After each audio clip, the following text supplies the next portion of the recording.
You're listening to Power Athlete Radio, a podcast dedicated to empowering your performance every damn day. Join former NFL pro and Power Athlete founder John Wellborn as he dissects the greatest minds in strength, conditioning, and more. Joining him is everyone's favorite coach and hair model, Chris, aka Tex McQuilkin, Power Athlete's Director of Performance.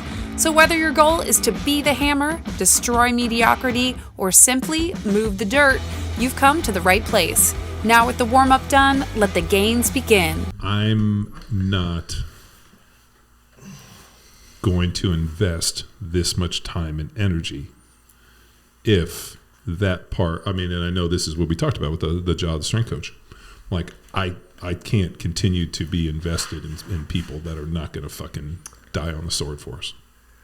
Well, yeah, to quote Jim Wendler, I can't relate to people that are unwilling to die for what they do. But this is also the coaching paradox. Is you give, and you care more than the people that you're giving to. That was one thing a mentor told me a really, really long time ago, is you can't want it more than your athlete or your client. That's the reason I sold my gym. Yeah. When I worked with a client, had all these people come in, they met their goals, and they thought, I was so excited for them to meet their goals, and they were like, yeah, I'm okay. I'm not going to continue, and they quit. Mm-hmm. I met my goal. I'm going to go ski and do other things. And I'm like, but we just started. You met everything. And I realized that day that the day that I wanted it more than the client, I shouldn't do this job anymore. You got to get those right people in. Yeah. Those are the ideal clients then. But I think a lot of that comes down to education, too. Did Jim say that in our podcast, the second one or the first one? The number 98, the first ever. What did he say? I don't relate. I cannot relate to people that are unwilling to die for what they do. Power Athlete Radio, episode 98. I cannot relate to people that are not willing. Unwilling. That are... God, I love the fact that you remember the quote exactly. Well, to die. Fucking like your brain. I cannot relate to people that are unwilling to die for what they believe in. What they do. Or what they do. Because believe is different than it. Because I believe in different things, but I do coaching. Yeah, that's... well, and then the other thing that kind of fucks me too, if I got to help DJ with anything, like all of a sudden that I'll try to work till noon and then go up and help him and do everything, and I haven't been able to do it because of working with those guys. Yeah. So. Yeah. And then the hilarious thing was, Shanji says to me the other day, he's like, man, you'd be so much better if you could come more often. And I was like, yeah, well, I'd like to, but unfortunately I have a big block of my day devoted to working with your athletes. And he's like, yeah, I'm really sorry that I asked you to do that. And that's what he said. Really? Yeah. And instead of being like, giving me a hug and being like, you know what, thank you. You fucking have crushed it. Let's figure a solution to get you better. And it might look like personal, like something.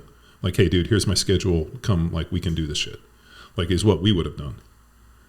If I asked somebody to do something, I would have, come and met them halfway and been like, yeah, no, I asked you to do something. And, I know this is negatively affecting you, so let me fucking make up for it. Let me do the right thing, which is create fix the deficit. Not everybody thinks like that, though. But that's how we think. There's a selfishness component to all that. Yeah, and then at that point, I was sitting there, and that was what I was thinking about riding. Rode on the mode yesterday 4 hours. Didn't listen to a podcast, just rode around the thought. And I thought to myself, their problem isn't strength conditioning. And here's my other thing too. If what we're going to train to go fight Gordon Ryan, and if you're not willing to go out there and fucking stamp a motherfucker's head with your name, to the point where your name's on your back, you need to have every person go out there and remember as soon as they say your name who you are, which is how I took every single NFL game out to when I played. To go out there and not do that, it's fucking hard for me to swallow. It's hard for me to get excited to go fucking work with people that aren't in for a penny, in for a pound, Fighters don't think like that. They're not in. They don't have that belief of the stamp of the name. They're pretty lax. They're not as lax as they were when they first started with us, but they're still Yeah, meh. Yeah. Oh, I get skill work later. So they're not bought in on training. full bore 100%. Like, let's fucking go. But they don't need to be, because it's still better than what they would do without it. Yeah. Yeah. That's a huge fucking problem for me. But it's... Are they aware of that though? Fuck yeah. I got to have a come to Jesus moment. But football is different. Football and weightlifting is the only... Track and football are the only sports that training is married to the sport. So the same with jiu-jitsu, it's the same with lacrosse, in basketball, in baseball. I don't want to fuck up my swing. I don't want to fuck up my jump shot. I don't want to fuck up this or that. So it's Same the with same the world of shooting too. Same with shooting. So this is not a new battle. The only people that don't have a problem with it are track and football. And Why do you more think often that than is? not at high school. Then let's just turn this into a podcast. No, I mean, this is our podcast. More often at a high school, guess who teaches track? Football coaches. Football coaches. Yeah. And that's the question we ask our dudes, the high schoolers that come to us. Are you a football player running track, or are you running track? Are you a track athlete? And they're like, they're football first. They identify as football first. I'm a football player running track. Okay, well then this is how I want you to factor in your starts. So we can teach you how to start well outside of blocks versus a block start, which also translates to a block start. Just a lot of the RAF shit. So there's benefit, and if we know what essentially your mindset is going into this, then we can change how we coach you. But the minute that we don't meet them halfway where they are, that's when the coaching paradox comes in, because we believe they want it. And we want it and start to want it more than them. Like, we understand where they are as a 24-year-old dude on top of the world, potentially. Yeah. And what you would do back then. Oh, I did it. I know. Yeah. I mean, I fucking died on the sword. And now you know where they are. They don't know where they are. So you do want it more than them. You want it for them. Yeah, I want it for them. That's what I meant. You don't want it more than them. You want it for them. Which changes everything. Which changes and starts this thinking and conversation. Because you want it for them more than the skill coaches. More than they want it for themselves. And they say they want it. And this goes back to Joe Lewis quote. You know, everybody wants to go to heaven, but nobody's wants willing to die. Yeah. So this is a story as old as sport. It's just a matter of, you know, managing the expectations of the athlete, and that's where the coach comes in. Yeah. Well, I mean,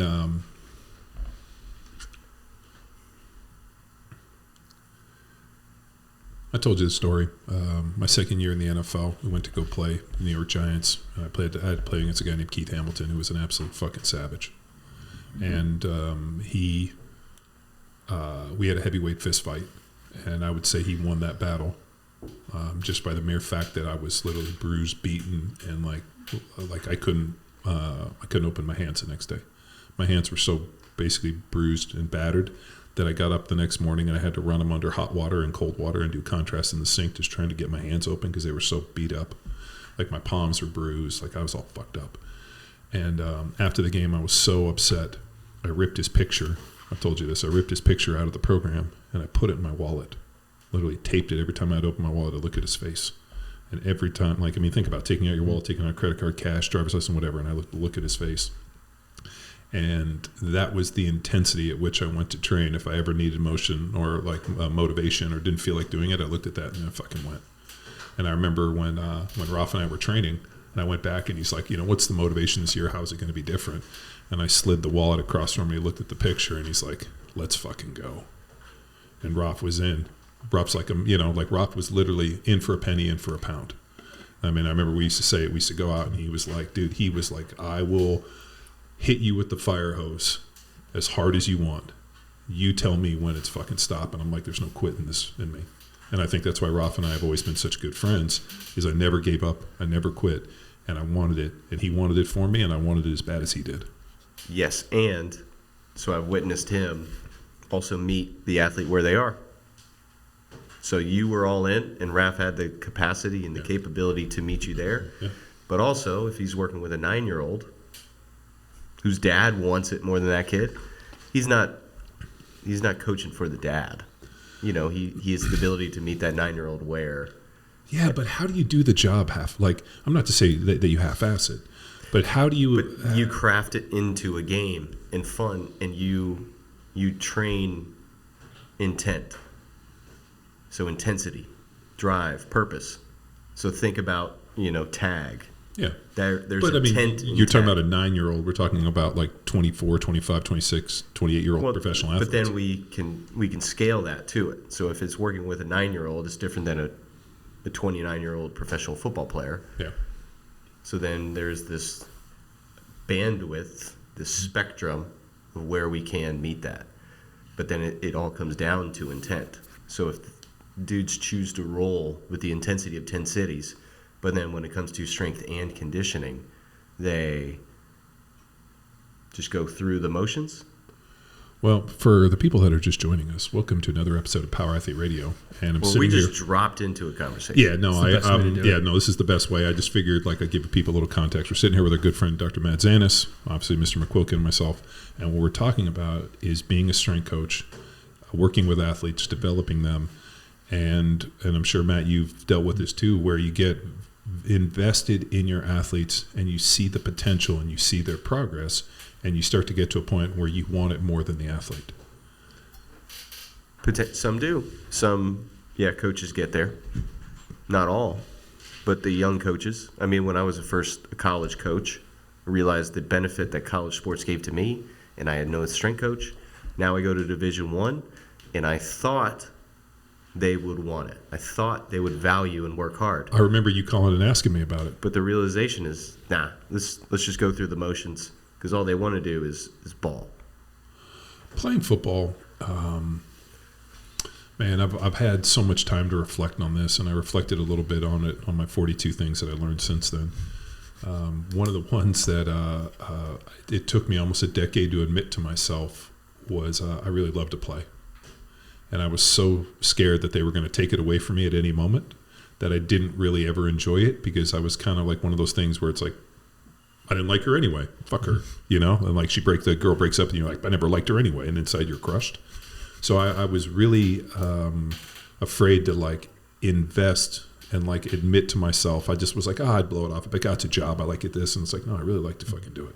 I like to train for it. I like the competition. I like the camaraderie. I liked the study. I liked all those things. And I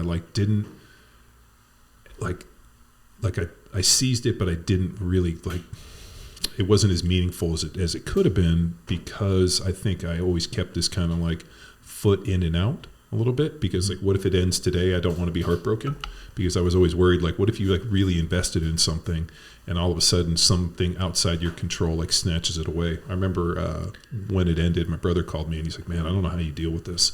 He's like, I've been a lawyer most of my adult life, and what if somebody just woke up tomorrow and said, you don't get to be a lawyer anymore? And he's like, after I've basically invested my entire life in this profession, and then all of a sudden someday somebody who you have no control over just takes it and slides you away. And I was like, I'm totally fine. I'll find something else to do. And it was because I was, but it lasted 10 years. So why did I waste? And I think with a lot of people, because I used to run into this all the time, even in high school. I could do what you did if only I tried hard. And I'd be like, well, why didn't you try hard? What are you saving yourself for? And not to say when I went out and played, I didn't play with that effort, but I think I emotionally made this deal with myself, you don't really like doing this. It's just transactional. It's a job. When I actually really fucking liked the physical contact. I liked the battle. I liked the fist fight. I liked the strategic aspect.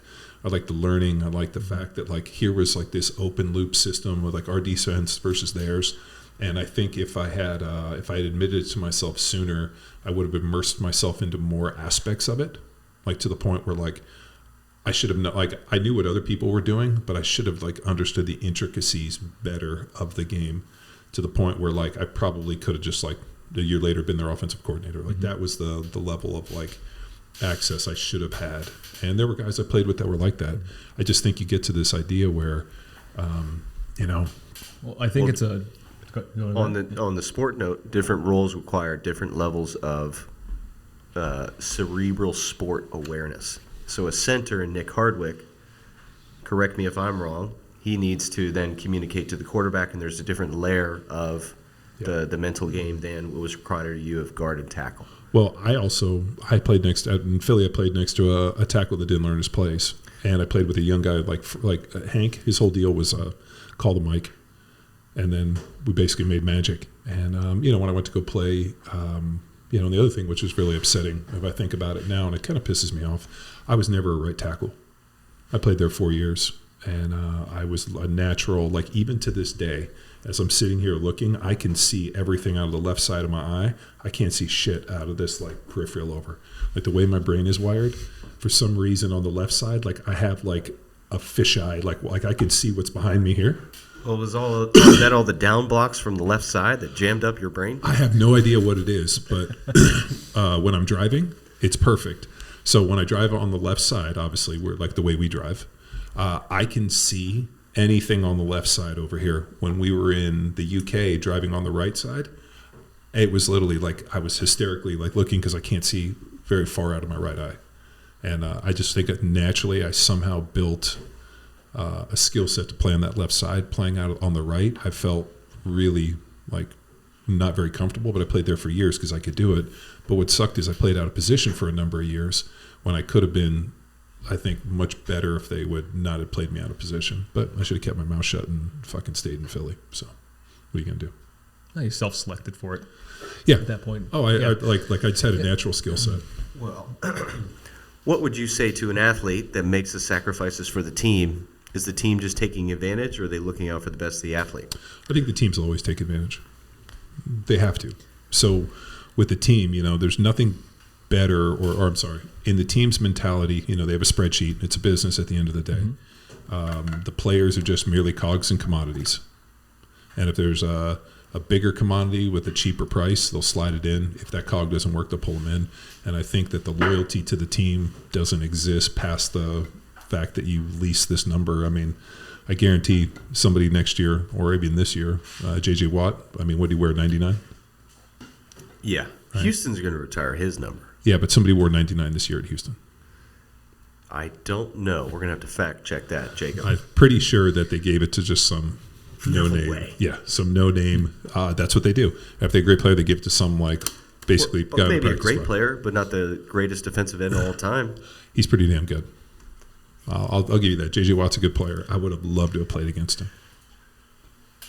Who wore 99? Nobody. Not seeing it. So they gave it to a guy on the practice squad. How great is that? Allegedly. Yeah. Well, players can pick whatever numbers they want now, John. So defensive end, he was probably number one. I hate that. I hate the fact that, like, I'm so used to the numbers being corresponding for positions. I hate it. It makes the refs' job easier. I understand and I suppose Tom Brady had a big deal about it. But yeah, if the refs their job is easier, the game is better. So why do you think it makes the refs' job easier? Well, it's like managing a weight room. We're scanning for change. We're scanning for deltas. So what hamstrings are off in a dead bug?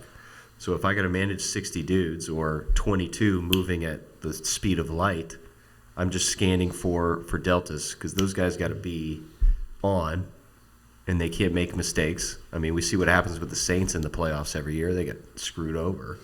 So then the refs just get housed. But it decreases their margin for error. I think it causes more margin of error because for so long, offensive line, like tackle. But that's what we're on the same page. Oh, yeah. Changing the numbers increases the margin for error. Yes, it dramatically. Like all of a sudden you see a guy get down to rush the passer wearing number 1. Like that should be, first of all, nobody should wear number 1 unless you're a punter or a kicker. It's ridiculous. But you get down and see a guy with single digits get down to 3-point. It's usually a safety tight end corner. And that's not a defensive lineman. Like it just, I don't know, dude. Well, it becomes a pattern interrupt. Yeah. Right? And so the refs are looking for that pattern with the numbers. numbers. Number 76 is eligible. Yeah. Had to do it. Mm-hmm. It's I think, man, there's an old saying that age is wasted on the youth. Or what is it? Youth is wasted on the young. I'm messing that one up. Youth is wasted. Jacob looked that up. Yeah. But yeah, the number selection does play into a lot of what we're speaking about, and I'll call it the player empowerment era. It has ruined basketball for me personally, but I mean, you bitch, you moan. Youth is wasted on the young. I knew I had it right. Yeah, but you bitch and moan, you want this, want that, and you're not willing to do the work, like to equal the sacrifice of your wants. I mean, it goes to the individual running back, right? He worked up into the point, and then he gets paid, and then he stops to play. I played with a running back like that, and they even called me in. You're gonna laugh at this. The head coach called me in and asked me, "Hey, we're about to pay this dude. What do you think?" And I said, "I bet you the day you pay him, he'll never run for you again." And you know what they did? They paid him the next day. Mm-hmm. And you know what he did? He never ran again. Yeah. And it was a sad deal because a lot of guys got a big chip on their shoulder, and it's they somehow think that the money is what they've been working for in this. And I've long said that if money's the only reason you're out there, you're going to get exposed. Mm-hmm. It's really hard to get up and do it. I mean, obviously the money's important, but you got to have a pride about you. There has to be something more than just the cash. You got to go out and if you wouldn't go out and do it for free, it doesn't make sense. It has to be more than just an extrinsic motivation with the money, the cars, the girls, right? There has to be something intrinsically motivating you to go out there and perform that job. Because as you know, it's fucking grueling. Yeah. Right. And so you have to have some determination, some motivation, something that's a fire inside of you that's pushing you each and every day. So can you teach intrinsic motivation? And how do you present that to an athlete for them to find their own? So that way we don't present the want, we don't present the motivation for the coach. Do you think it's possible for intrinsic motivation to be taught? Yes, if the coach is able to meet them where they are. But this is the problem with a lot of high school level coaches, football. But, and they speak on, this is the best time of your lives. This is, where you're going to peak. I don't know if they exactly say that, but, they put the pressure on them to succeed at this moment because this is the only time you'll have left versus asking and connecting where the athlete is. So that's the coach thinking, I had such a fucking cool life in high school. I didn't appreciate it when I was there. I'm forcing you to do so. So are these coaches imprinting essentially their own past wishes on these athletes? Oh my God. Dude, trauma. They should probably do a screening for high school coaches. That the first question they ask them is this, the Sigmund Freud, laying on the couch, tell me about your mother, tell me about your high school football experience. Because I really think whether it be the parents, because my son's playing baseball right now, but what's wild is how invested these parents are, not because of the kids, but because it's allowing them to, relive something. And talking to a lot of parents, they didn't get to have the sport experience that they wanted. That's a really interesting piece. Like talking to these parents, we go to some parties, we rap with them, their sporting experience, every single one of them got cut before they were ready to go it. And I feel the same way. I felt like my career got cut before I was ready to give it up too. But I also got to do it in my 30s, not into my teens. So, I mean, a lot of what parents and I think what these coaches, they come into it with this idea, and it's so stupid to me that you're going to have a coach be like, this is the best time in your life. And it's how do you know? I might go be a billionaire and make YouTube videos. Right. How are you going to tell me this is the best time of my life? And on top of it, these kids don't have the wherewithal or the intellectual, emotional capacity to even understand what that means. Well, I think most don't. And so they become very impressionable at that point. And then the coaches are essentially, I think, stealing that youth away from them at that point as well. Because how many of these kids are really even have aspirations to go to a next level? I would say most of them. Most don't. Yeah, small percentage to play at the next level. How many, you're in a kind of an interesting place with lacrosse in that it's a club sport. And it's really, it's not like we're East Coast. Lacrosse is relatively new here in Texas. And these kids are, right? So, you have the wherewithal of having coached played and coached in college. And you understand that, there's a whole other world outside of Texas for these kids if they embrace lacrosse. And I'd love to say, we're, just like if my brothers were sitting here, I got a chance to go to Berkeley because I played football. You know, I don't know about Marymount, but I mean, Oh, I couldn't got it in there. Yeah, like I only applied to one school. you I got in. lucky. You got in to play lacrosse. Oh, yeah. My older brothers who went to the Claremont schools, they got in to play football. So I mean, as I've told a lot of people, sports, football, whatever it is, has got us a lot of places that normally we wouldn't have been able to get. But also, you know, I don't know if that, like going to college, and if that's like the traditional. I mean, that traditional route is still the accepted route as most kids today. I mean, I can't imagine. Well, football is different. So football, you can get a full ride, similar to what we learned from Zach Deschamps on TCU baseball. Baseball has 11.7 scholarships for their team, so they're able to spread 11 scholarships over the team of 30 baseball guys. Now, the objective is to find really smart guys that I don't have to waste a scholarship on, because we can get them in on academics. Vanderbilt, TCU. So lacrosse, I think it's like 13.6 scholarships. So now if I get a scholarship to play Division I lacrosse, it's only going to be for $5,000 for X amount, but it's not a full ride. So now with that taking that into consideration, my first question for a kid would be, what do you want to study? What do you want to learn? Sure. Do you have any vision for your career following this? Now let's try to find a school that lines that up, and we can leverage lacrosse to get you into the school. Yeah. Versus if you just want to go play, and there are plenty of dudes that do this. I want to go play Division I. Then they sit on the bench of a Maryland. They never get playing time.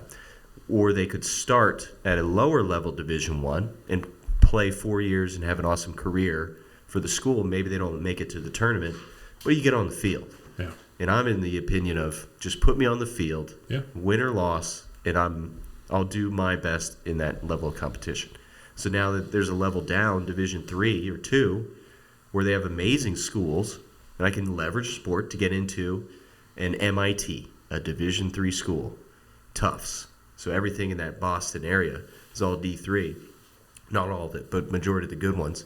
So now I'm in a position to be somewhere because of sport that I wouldn't get into otherwise. Yeah. Vanderbilt's the ultimate example. Like, awesome school that is not on par with athletics except for baseball. Mm-hmm. Yeah, no, Vandy's good on baseball. Yeah, go get your dick kicked in football and walk away with a Vanderbilt degree. Yeah. But now, how do I relay that message to the youth? Well, they have to hear it from their parents. I mean, as a coach, I mean, you can only influence so much, and people fail at the margins of their experience. I think if you have, and you know, we run into this constantly as parents, where you're trying to influence your kids in a certain way, and you know, whether it, I mean, obviously we hope it's always positive, but you know, there's a lot of shortcomings with parents. I mean, we were gonna, you know, talk extensively today about helicopter parenting and a lot of this stuff that parents have effectively done, that I call it demasculating the kids. And, you know, I'm going to use masculate because you know, obviously with boys, but even to girls, where we're not asking our kids to solve their own problems. We just helicopter in, solve their problem, and pop out. And that's not doing anything to allow these kids to develop a structure to deal with their own problems, and more importantly, to you know, adhere through adversity. Well, yeah, they don't ever have an opportunity to fail and then learn from those experiences. Yeah. But then if you look at this from another avenue, another path as well, it almost brings you down this interesting mindset. The kids don't really know what they want, because they are always desiring then what the parents want for them. Yeah. And think about how that relates then later in life too. Like, you really don't know what you want in a career. So you just go and get a bunch of different random jobs until you eventually find something that you're okay settling with. So you played relationships. You played baseball in college, right? No, just through high school. Just through high school. Mm-hmm. Just through high school. Any desire to go play in college? I did. Shoulder surgery though. Well, so then did shoulder surgery spark your interest in physical therapy, which then helped guided your career?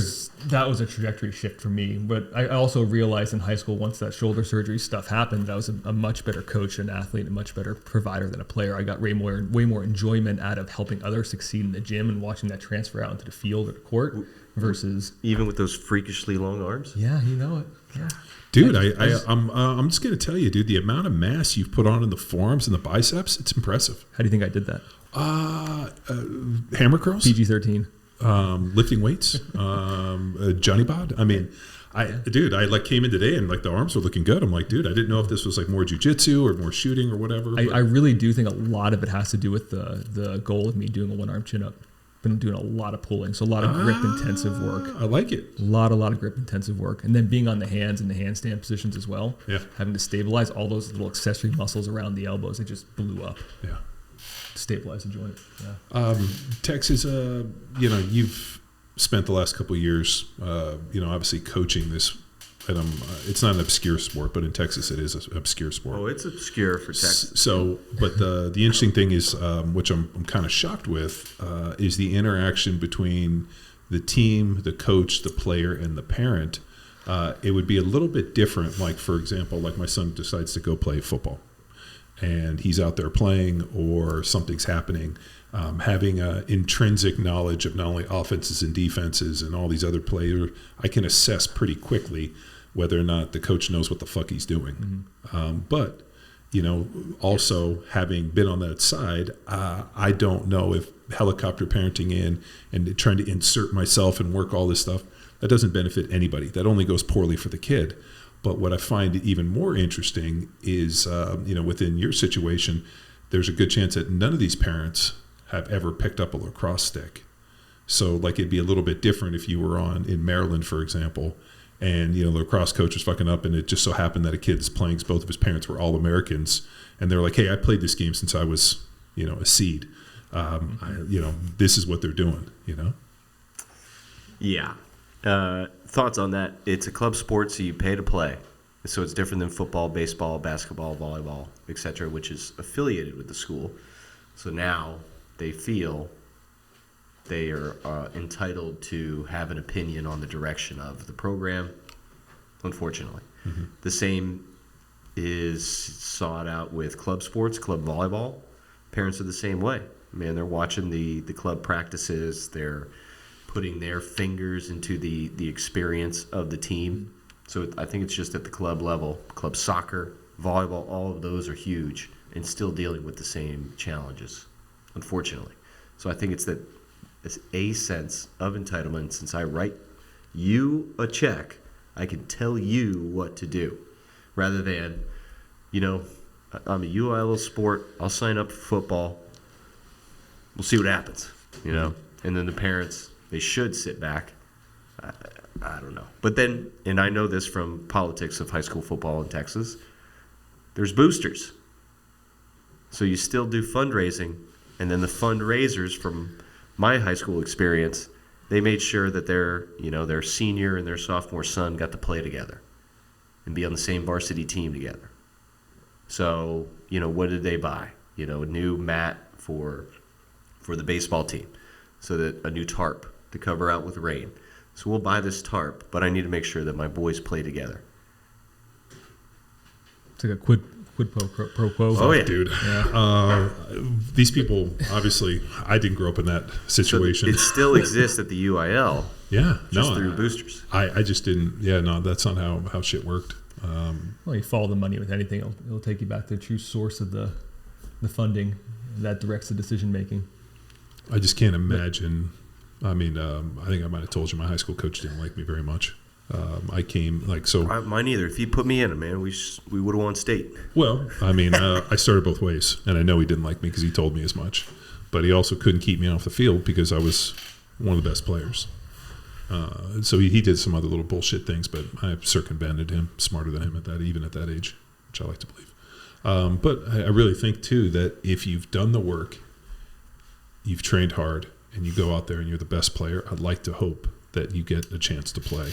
But it doesn't always feel like that. Well, even at the NCAA. So NCAA had a campaign years ago that everybody goes pro in something other than sports, like something along that tagline. Mm-hmm. So this is for all the NCAA athletes, like motivating to turn your sport into like scholarly success, with the realization that, hey, you're going to play this and you're not going to go pro. Yeah.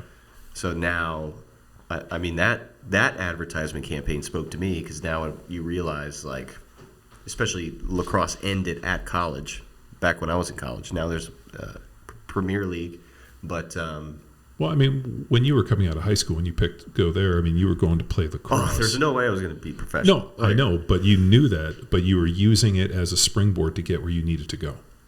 Yes, Yeah. and same shit my brothers did. yeah, and I knew I didn't want the traditional Texas. We called Texas Tech 13th grade, Taylor Tech, Katie Taylor. So I didn't want that experience. Yeah, I wanted to play ball somewhere. Well, it sounds like that was enough motivation for you to shift your trajectory. Yeah, but Yeah. That could be an intrinsic motivation too. there was plenty of intrinsic motivation. well, what But was your intrinsic motivation? Well, my coach, I had two coaches in college. My initial coach, plenty of stories about him, but he arranged roommates. So all the freshmen coming in according to his top recruit and his bottom recruit. So I was paired up with the top recruit.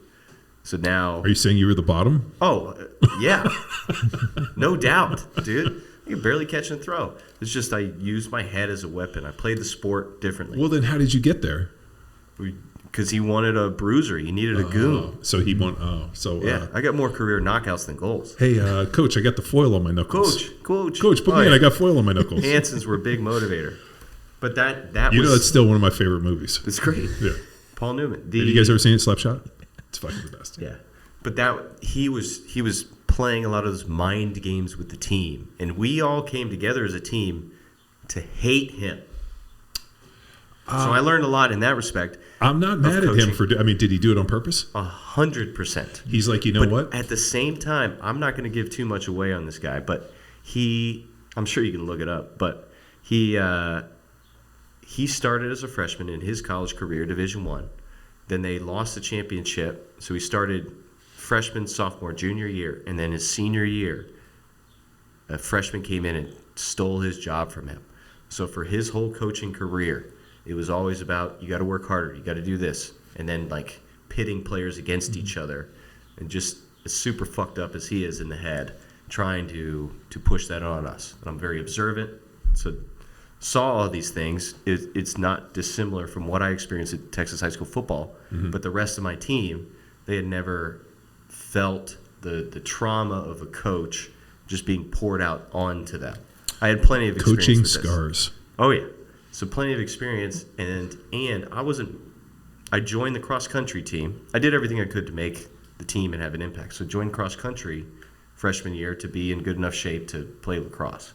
So like I was willing to make the sacrifices that other people were not willing to, because it was just the way for me through, football and track and just the way it is in Katy anyway. But Well, think about that from a psychological perspective too. Essentially what that coach was doing was instilling a lot of fear into everybody, because fear is a really strong emotion. It's a really great motivator.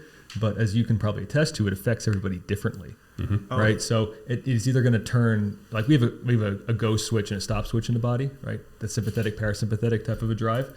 And I don't know if you can train this in people. Maybe you can allude this a little bit more, but I think it affects some people differently, where it just shuts them down, and others, they can harness that energy and actually use it, kind of like you did, to motivate you for Tackle good. and fuel. Yeah. Bobby Boucher, tackle and fuel. oh yeah. Fear is a incredible motivator for me. Like the fear of loss, the fear of not being good enough, the fear of failure. I have never felt crippled. So like, I'll just give you an example. Like people go to a haunted house and they get super scared, and they there was a huge haunted house in Kansas City that was like the scariest place on the planet. Well, what about that prison in Philly? Oh yeah, well that's a second. Well, that's scary. That's my also, cousin lives right there. Yeah, it's called That place is ridiculous. Penhurst. Yes. Well, I'll give you a little bit of history. We'll take a 2-second deviation on this, behind this story. So Penhurst was an insane asylum in downtown Philly. And the way the story goes, Penhurst was built, and you obviously know Operation, was it Paperclip? I'll have to look this one up, where they basically brought over a bunch of Nazi scientists and gave them jobs here. I know what you're referring to, yeah. What's that called? Operation Paperclip might have been...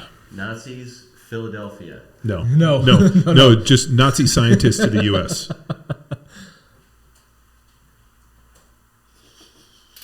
We're just Hold on. Putting Jacob on the FBI watch list Yes. real quick. You've now become a domestic terrorist. Congratulations. Yeah. Operation Paperclip. There it is. So Operation Paperclip brought in, the CIA basically brought in 1,600 German scientists to come into the United States.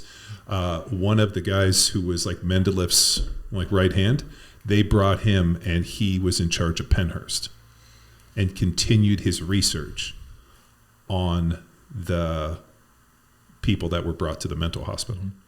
So the atrocities that were committed there are of like legend, and they pretty much just shut it down and like walked away and shut the door. And then these people, I mean, it's one of the most haunted places. Whenever they show like the ghost catchers and all this wacky shit, it's always there. They did a haunted house, and you could walk through it. Yeah. I'm still getting like goosebumps thinking about it, because you're like, it looks like something that was created for like terror. But I was going to say that there was this really like warehouse that they would do this haunted house in Kansas City, and they would make you sign a release because people had like from the fear would go comatose and just lock up and fall down. And they had stretchers and gurneys, and they had ambulance, and I just thought it was for show. And I was like, what is this bullshit? Are we going to get attacked in here? Are we going to fight? What's going on? And they're like, no, it's so frightening, and people get so scared that they go comatose, and we'll have people fall over a couple times a night, and then we have to wheel them out and then, basically revive them. I have, fear does nothing for me in that way. Like, I think sometimes, like, fear for some people is disabling. Like, it doesn't affect me in anything. I wonder if that's, like, wiring. Maybe that was, like, early exposure to things. I don't know. But, like, for a lot of people, fear is crippling.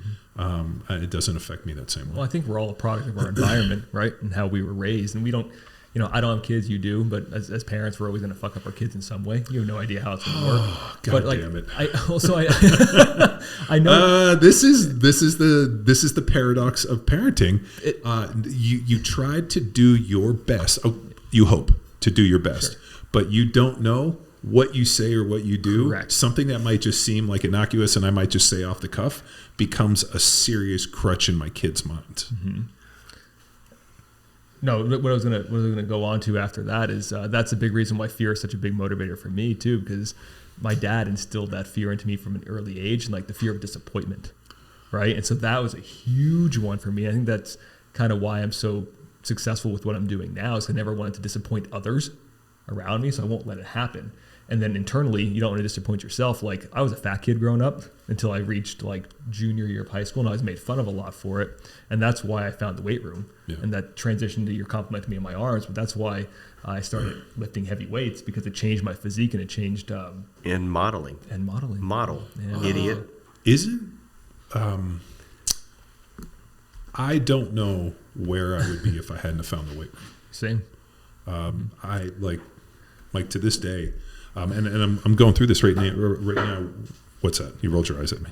No, I just remembered a quote from Old School. Right at the end, Frank the Tank, he's like, yeah, without the Godfather, I don't know where I'd be right now.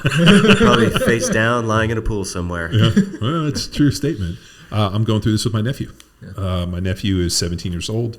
Never really got into the gym.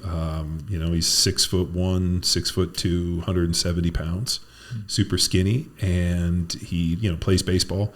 Now all of a sudden he's in an issue where the other kids are getting bigger. Now they're like 200, 210, and they're throwing harder. And they're like, you're technically real sound, you're a good player, but you're not throwing as hard as you need. You need to get bigger and stronger. Mm-hmm. And so all of a sudden he reaches out and he's like, I need to get bigger and stronger. What do I do? I'm like, I just so happen to know a dude. But the interesting thing is my older brother knows this. Mm-hmm. Like, my brother is by far my greatest influence and the greatest coach. I'm like, I had him, Luke sent me all of his meal logs and this, and he split training. And so I got to go back and kind of put some stuff together for him. But I got to call my brother and be like, what are you doing? You know how to get people big. Dude, we did it every single day. And when I've talked to him about it, he's like, my brother, I don't know if he's interested in pushing him the same way he pushed me. And he's like, he's real smart. That might be a different path for him. And I was like, so what? My path was what? To put my head down and smash? He's like, yeah, we were rockheads. That's how we did it. He's like, he has something else that we didn't. Mm-hmm. And so it's interesting that, like maybe kids give you a different perception, but now it's on me. And I told him, I was like, hey, dude, by this time next year, you got to be 200 pounds. He's like, I don't know if I can be 200 pounds. I'm like, you're going to eat like you are. And we're going to pack it on, and you're going to go lift some weights, and you're going to do some classic bodybuilding. Because he sent me a video of what he and his friends were doing for lifting weights, and I'm like, that's not lifting weights. Well, let me ask you this question though: is your brother still like actively training? Oh yeah, yeah. Okay. My brother's like, he's still probably one of the best athletes I've ever been around. Like my brother, when he was a kid, he was a real good tennis player. Yeah. He was Pete Sampras's doubles partner. Right. And then he got in, and then we got to high school, and only, DBs. Soft language, please. Yeah. Only DBs, only, wimps played tennis. Yeah. And so, of course, all the cool guys play football. Yeah. So, Chris has heard me tell the story before. That's why he's trying to soften the language a little bit. Now, remind you, this is the 80s. So there's a whole different vernacular for this one. So he does. What does he do? Is he quits tennis and goes and plays football and starts lifting weights and getting bigger and stronger. Well, he should have just kept playing tennis because he was really good. So about maybe 4 or 5 years ago, he's like, yeah, I think I'm going to go. My brother's wife started playing tennis. And he's like, oh, I'll go. I used to play tennis when I was a kid. Mm-hmm. So he went out, and she was getting like a message from some pro, and he's like, oh, it's my husband. And he like picks up a racket and just kind of like starts hitting with the guy. And like the pro's kind of hitting back, and Eddie like just like starts just hammering the dude, and the dude's like, oh, let's serve a little bit. Ed like aced him like 5 times, and the guy's like, dude, you're a pretty good tennis player. He's like, well, do you play pretty recently? He's like, I haven't played in like maybe 30 years. I was pretty good when I was a kid.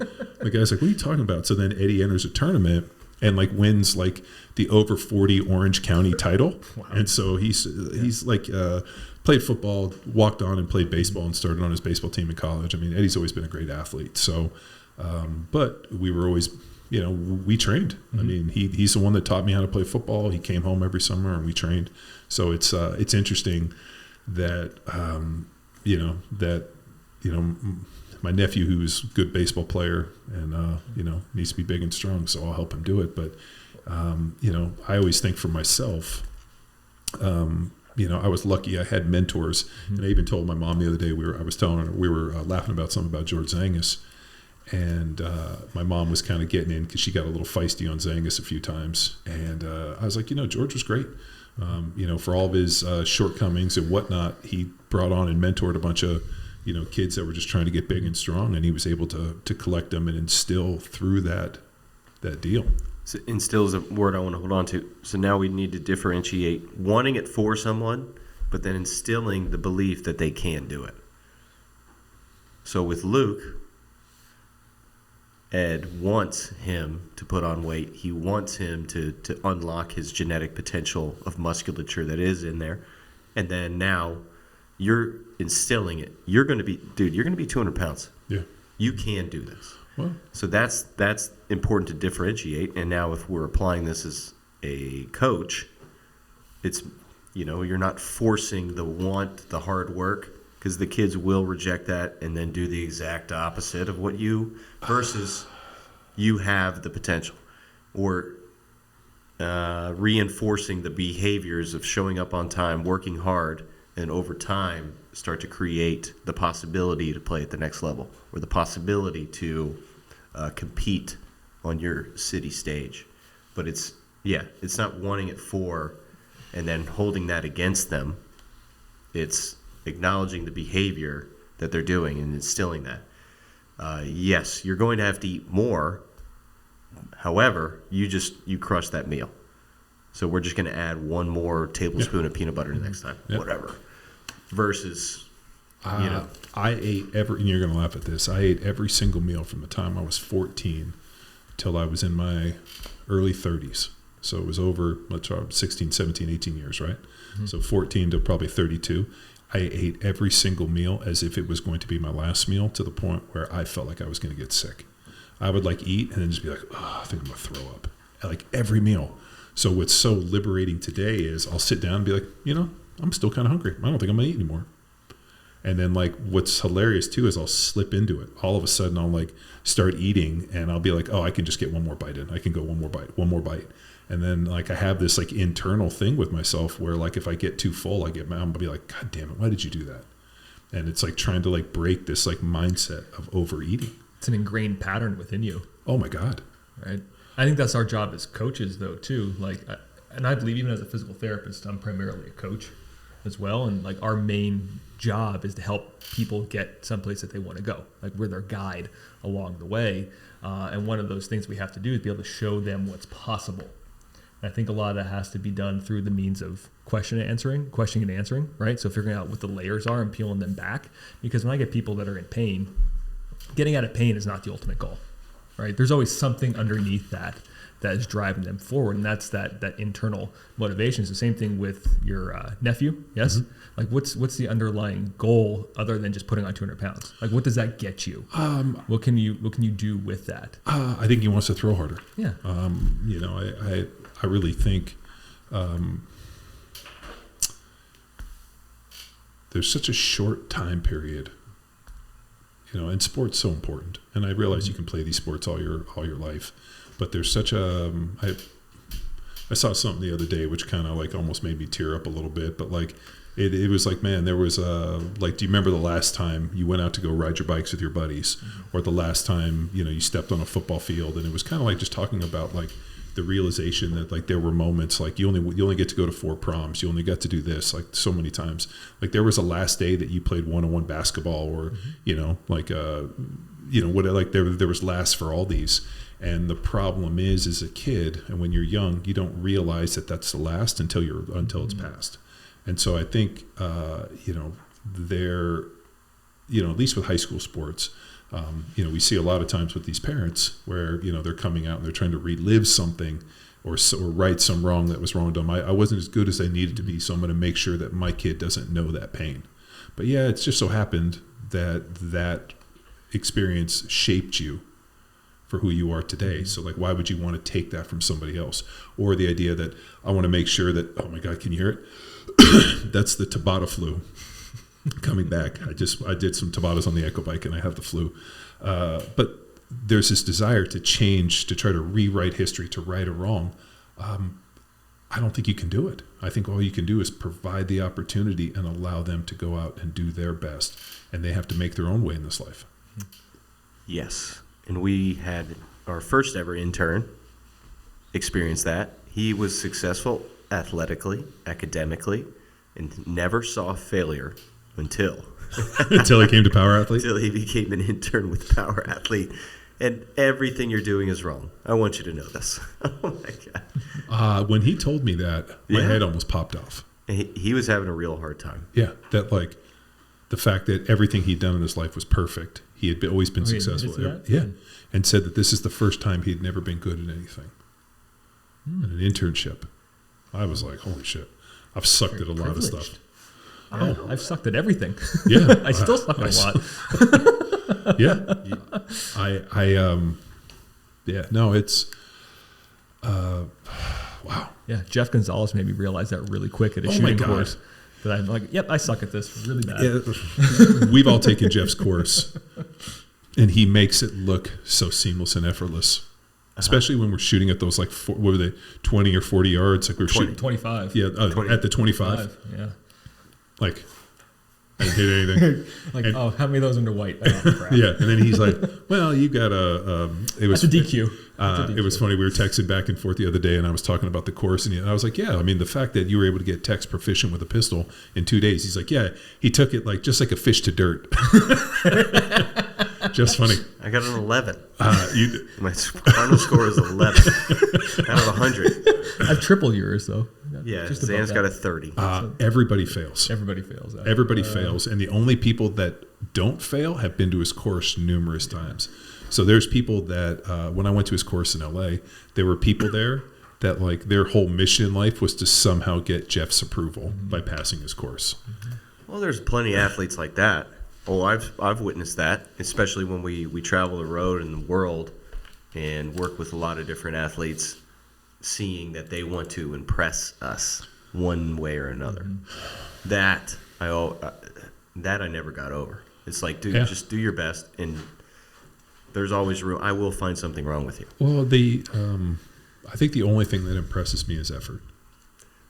Well, behaviors. So then behaviors we can reinforce, but then there's always something to find in terms of movement and performance that can level up. So if you're willing to accept the one direction, the one cue, the 1% better that we can make you, that impresses me versus fighting and striving for perfection. And then as soon as we give you a correction, body language, head down, slouching.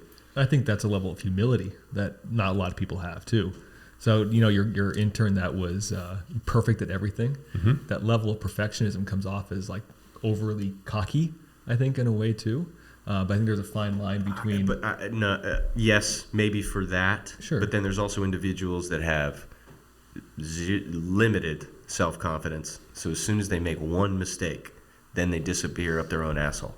Mm-hmm. So that's different than the intern that we had, who was a perfectionist.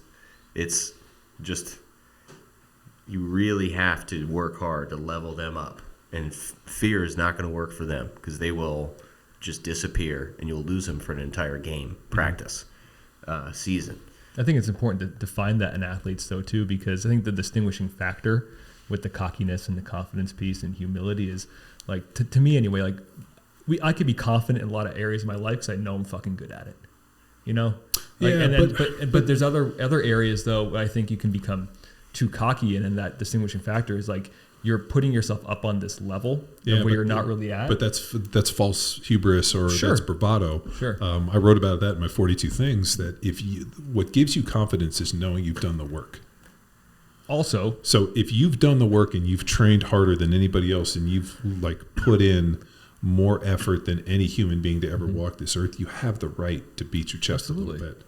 The problem is there's kind of an interesting, like the false bravado part is always very fascinating to me, where I hear people that are extremely confident, and I'm like, are they confident because they're the best in the world because they've done the work, or is it false bravado because they're trying to convince somebody else of something?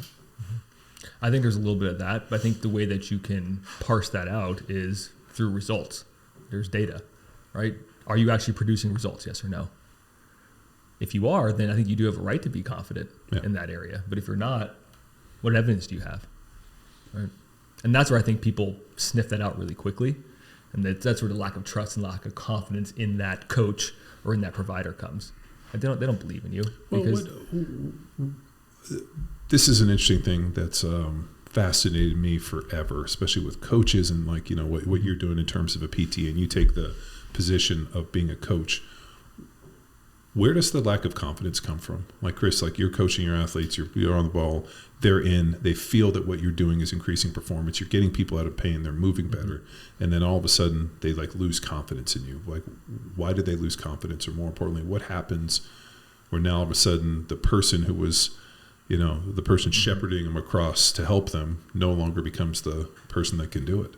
I think for me personally, at least what I see in the physical therapy coaching space, is that there is mismanaged expectations from the get-go, right? So you see this a lot in the PT world, where there's a lot of quick fix mentality. Mm-hmm. Like, hey, I've got these hands of God that can take away your pain with whatever type of, you name it, dry needling technique or manipulation or whatever that you can do.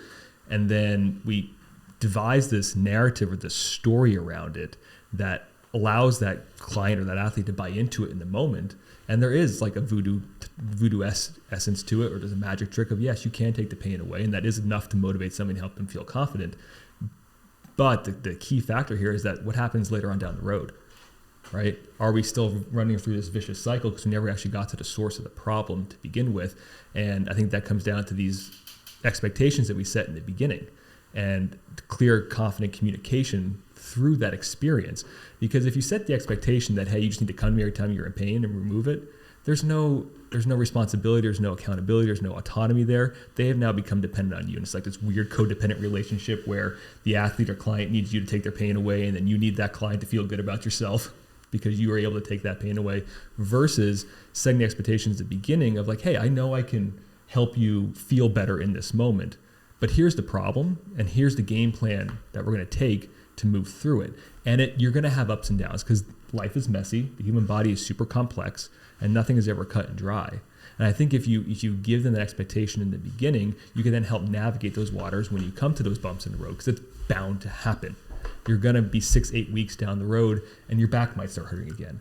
But instead of now spiraling down because of the fact that you're in pain again. Now you say, well, he didn't do his job. Yeah. I don't trust him anymore. He couldn't do it. He's not the guy. Yeah. Versus setting the expectation at the beginning, that's going to happen. Now you have like a mutual understanding because communication was clear from the get-go. It was clear in the beginning. Yeah, and certain sports have failure built into it. Baseball. Mm-hmm. If you hit 30%, you are good. Yeah, you're going to the Hall of Fame. You're going to, maybe not, maybe. But, and then the expectation of a goalie for lacrosse, looking at Jacob over there, if you let in 10 goals, we still got a chance to win. Mm-hmm. That's pretty good. So now there's certain expectations with failure associated with them in certain positions in sports that are not. So it's built into some sports expectation, and do coaches do a good job to nurture that expectation of failure and reinforce when something well is done?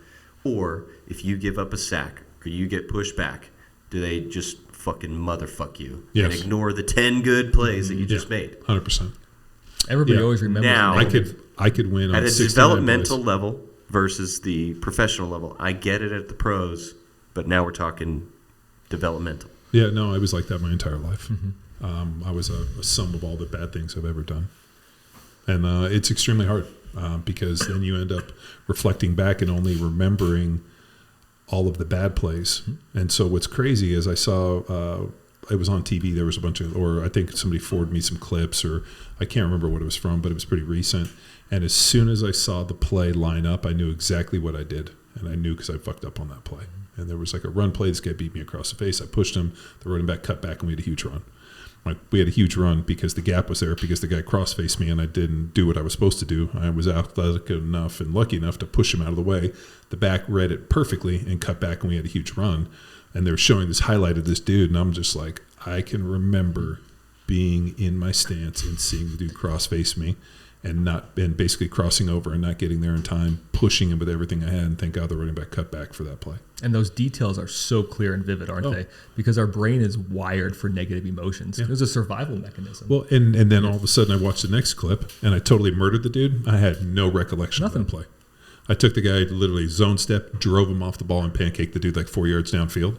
And like, we had a great run. I didn't remember that play at all. And I'm like, what? And I'm like, God. Like, the only space in my head is for the failures. Mm-hmm. And it's awful. It's what I live with every single day of my life. And I wish, that's why I always think when we had Judd on the podcast, and he's like, you can do this app again and it'll clear everything, and then all of a sudden you'll imprint. I'm like, maybe it could get rid of all the negatives in my life. And I think it's fascinating for that piece, but it's really shitty to just kind of remember only the negatives. I mean, I read a thing that I think the average person says somewhere between like 2,500 and 5,000 negative things to themselves every single day. And like, don't talk bad about yourself, or the warrior within will start to believe, Mushiashi. I mean, it's pretty interesting. Again, problem that's been around for thousands of years, and we're still fighting through it. Yeah. In sport, and I asked Matt that same question. Like, how do you like what's the moment? Like, what do you think? I mean, he brought it up, said managing expectations. You bring the person in, you're helping them, everything looks great, and then all of a sudden it reverts, and you haven't managed that expectation. What do you think on your side? But this, and what you're speaking to, this is the value of sport. This is why all kids need sport. And there's a fantastic statistic. I can't remember it, but it's like 60 to 70% of kids stop playing sport at 9 years old. Mm-hmm. But they need to, because this essentially is the safest arena for them to fail and then get feedback. Otherwise, where do they fail? In the classroom, which truly has an impact on their future, or with alcohol, or with drug experimentation, or with sex. So those all have consequences that are real. Life-changing consequences. Now, sport is a place where we can fall down and get back up. We can give up a bad play and then line up the next opportunity. I can strike out, and I know 8 dudes later, I'm going to get my shot again. If it's lacrosse, I just gave up a goal. Okay, face it off. Let's go again. So it's the area, the most important time and opportunity that we have to learn how to fail, to bounce back, to communicate, to take coaching and feedback and direction. And this is what pisses me off with parents, is they are interfering and fucking it up. So at 11 years old, about when you hit 7th grade, 11, 12, 13, partnership with sport. So John, you're experiencing this with Cash's baseball. You're taking him to sport. You're sitting there. You're forced to watch the games. I know I'm just making fun there. But like you're watching the games, and at 11, 12 years old, you're going to hand him off to middle school sport. And now it's a professional coach. And your responsibility is to sit in right field with the other dads and just be out of earshot for what you truly want to say. So he can take responsibility for his own actions, and whether he chooses to work hard or not, it's still on him. And then dad can help shape and craft those lessons and do your damnedest as a father and leader. But at the same time, Cash has got to make those mistakes. Well, I've taken the approach that example is the best form of leadership. And with my kids, with everything, be the change you want to see in this world. Mm-hmm. So whether it be, like I had an interesting conversation with my mom, and she's like, you guys are so, I can't say this universally, but you guys are so much more engaged with your kids than we were as parents. She's like, your dad basically worked, and she's like, do you remember seeing him? I'm like, not unless we were on the weekends. Like my dad didn't become super involved in my life until like high school and college and much later. And he's like, yeah, because you guys weren't interesting to him at the time. And I'm like, really? She's like, your dad worked. He worked his job. He ran for city council. He ran for Congress. He did all these things that he wanted to do, coaching you or coming home. Like he just had things that he wanted. He still had dragons to slay, and he wasn't willing to like push them aside to like, come home every night and coach your guys' sports. And it wasn't until later on that you guys became really good that he became much more. And he did. He like when I went to the NFL, he went to a ton of my games. But she's like the fact that you've go and roll and do jujitsu so that Jamie could do it, and you guys did it together. She's like, did your dad do that when you did martial arts? She's like, no, I had to drop you guys off. And she's like, you guys are just it's a different time. Mm-hmm. Like you guys have taken upon yourself to like lead your children by example. Where she's like, you like when we had kids. Kind of the mindset was like, oh, like here are these parents, you're living your life, and then you kind of add kids. She's like, you guys are so much more involved, which is kind of true in a lot of ways. We were just much more proactive. Just I don't know. I mean, just how it works today than it probably did then. So, but there's still going to be a point where you hand off the girl's performance to a pro. 100%. But what they've done is that you learn hard work, dedication, and effort. You learn all those things. Not from a coach. You learn it because this is who your parent is, and these are the people that have raised me, because this is the accepted form of effort that you work forward. Like my parents worked hard. Like my dad got up every morning, busted his ass, same with my mom, and like I learned all of that. Like this is what you have to do for success. So that's an example. You took and owned that experience, but then, and this is me coaching experience, there's a lot of dudes that don't have dads. There's a lot of kids that are adopted. So they don't have those examples, and they come from some different places. So then it is a responsibility of the coach. Yeah. And this is where I'm stealing Jim Davis's line, but I believe it wholeheartedly, that coaches teach lessons. Sports don't teach lessons. Yeah. So now that is an example. Then I can understand that as a coach, that what was very beneficial for John to lead to a very impactful professional career, lessons he learned from his dad, fortunate to get to interview him, but then now I can help lead those lessons because some dudes on teams that I coach, they don't have fathers. Yeah. What I love about what you guys are both talking about right now, that performance that you're referring to, whether it be performance out on the field for a sport or performance in life when it comes to relationships and business, it's all built on a foundation of resiliency, right? And where do you build that resiliency at? For me, you brought up this idea of it's not Jim Davis's line of it's the coach, not the sport, that's helping instill those lessons. And I think that that's true. And also their parents, the influences from mentors and parents is super substantial. Where I still vividly remember this line from my dad. The decisions I was making as a kid, he would let me make them on my own, but he'd always tell my mom, just let him go. He's either going to sink or he's going to swim. Yeah. Right. And so that line has always been in my brain, and that helped formulate this resiliency moving forward into sport. And then why I'm successful now is because of that moment right there. And it's, can you apply that then in other areas of your life? is it replicable, right? Do you have that foundation? And I think that's why it's a shame that a lot of kids are getting out of sports so young, because they're missing out on that opportunity to build that foundational resiliency that's going to help them later in life. And maybe that would help prevent a lot of the issues that we're currently dealing with now in society. Well, is it shitty parents, or is it shitty coaches, or a little combination of both? I mean, like if you don't have a parent or you don't have a good coach, is that literally the limiting factor? I mean, I don't feel like I had good high school football coaches. I don't feel like probably the best football coach I had was probably my freshman year of high school. We had a badass coach, and then even my sophomore year, the coaches we had were badass. When I got to varsity, I did not have good coaches. Actually, I had one good. Our offensive line coach, a guy named Dwayne Lyons, was a badass from Texas, and he actually believed in me as a player where other people didn't. But I wouldn't say that like any one of those people took me aside and was like, "Hey, man, if you do this, you will go on and play for a long time."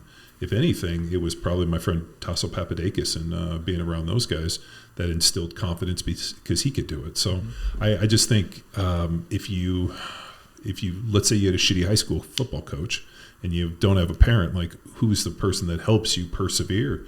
Yeah,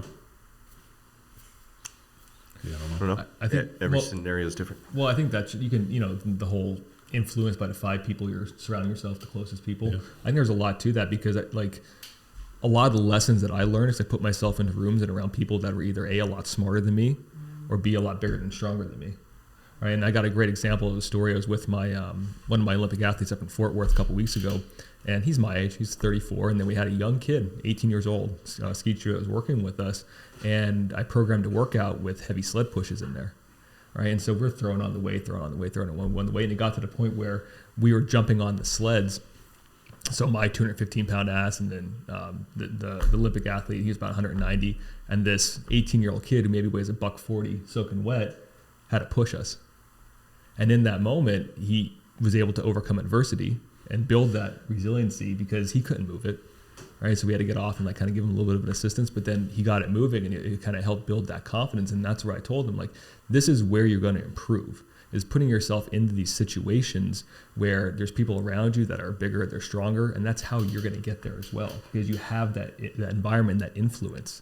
And this leads us back to the weight room, of course. Why the weight room was beneficial for all 3 dudes at this table is because it is, there's no politics in the weight room. 225 is 225, to quote Henry Rollins. So if you do put in the 200 work, pounds is 200 pounds. I thought it was 225. No, it's 200 pounds is 200 pounds. You know better than I. But then 200 pounds is 200 pounds.